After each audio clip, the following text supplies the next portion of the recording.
Hello, and welcome to the third Classroom Management Mastery Series video of 2021.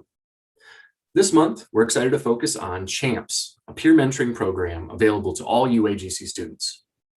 It's especially relevant that we highlight CHAMPS this month because starting July 2021, all students will automatically be enrolled in the CHAMPS program when they start here at UAGC. It offers the opportunity to connect with other students and talk through topics like time management, in addition to modules and other resources available to help them get acquainted with the school, life, work balance. In the rest of this video, Nikki Perry, assessment specialist, will talk about some of the students that are most well suited for the program. Then we will hear from Dr. Stephanie Anderson, associate professor from our Department of Behavioral Sciences, who will share about Bandura's social learning theory, which aligns nicely with our conversation on peer mentoring programs. We encourage you to peruse the materials linked in the flyer, and we especially encourage you to complete the CHAMPS module available in Workday, which will walk you through the specifics of the program. When you talk to your students about CHAMPS, consider using signals to do so, as we've added templates here specifically for mentee and mentor referrals. Lastly, consider registering for one of our live group discussions to connect with your fellow faculty and talk more about CHAMPS peer mentoring and social learning theory. Thank you for taking time out of your busy schedule to learn more about the CHAMPS program and how it benefits our students. How can you leverage your assessment data to determine when you should refer students either as a mentee or a mentor to CHAMPS? When looking for CHAMPS mentees, a major indicator is a student who lacks time management skills and rushes through assignments and other learning activities. Assessment information can clue faculty into time management or school life balance challenges in several ways. For example, students might not meet the page or word requirement that is included in almost all our waypoint rubrics. Or you might observe, as you assess students via waypoint rubric criterion, students whose assignments contain too many quotes or not enough original thoughts and analysis. These could also be students who are consistently getting basic, below expectation, or even non-performance on most of their rubric criterion.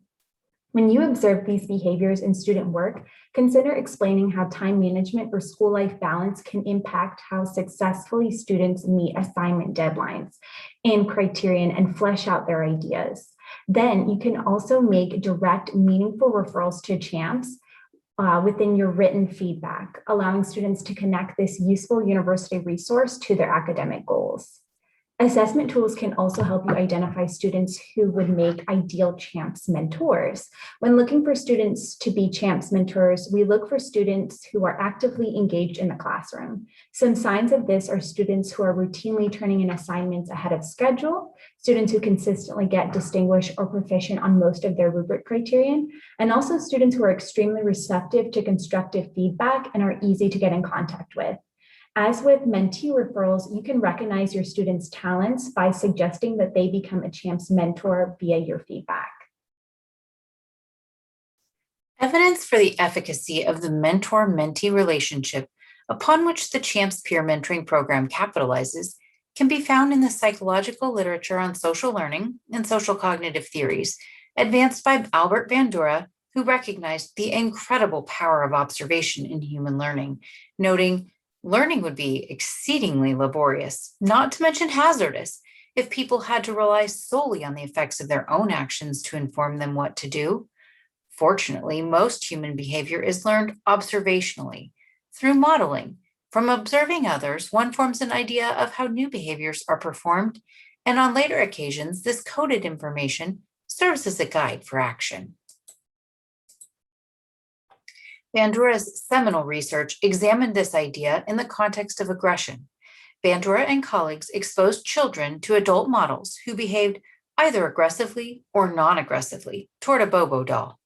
When the children later had an opportunity to engage in free play, those who had previously been exposed to the aggressive model played more aggressively than those who had not, especially when the model was similar in terms of sex. Subsequent work by Bandura has focused on self-efficacy, or beliefs about one's own ability to succeed. Bandura argued that success requires not only skills, but also strong self-belief in one's capabilities to exercise control over events to accomplish desired goals. Major sources of information regarding this include verbal persuasion, encouragement, and vicarious experience, observation of similar successful models. While all students learn via observation of successful others, a model can be particularly valuable for students who may struggle with self-doubt, whether due to previous experience or simply a lack of knowledge about what it takes to be successful in college. Effective modeling requires demonstration of appropriate skills, an opportunity for guided practice, and assistance as needed in application. Once more, Bandura's insight is appropriate.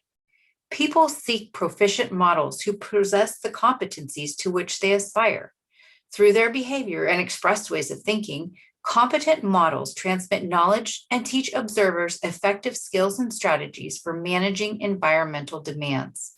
The CHAMPS program and peer mentors provide mentees with necessary resources to engage in this process.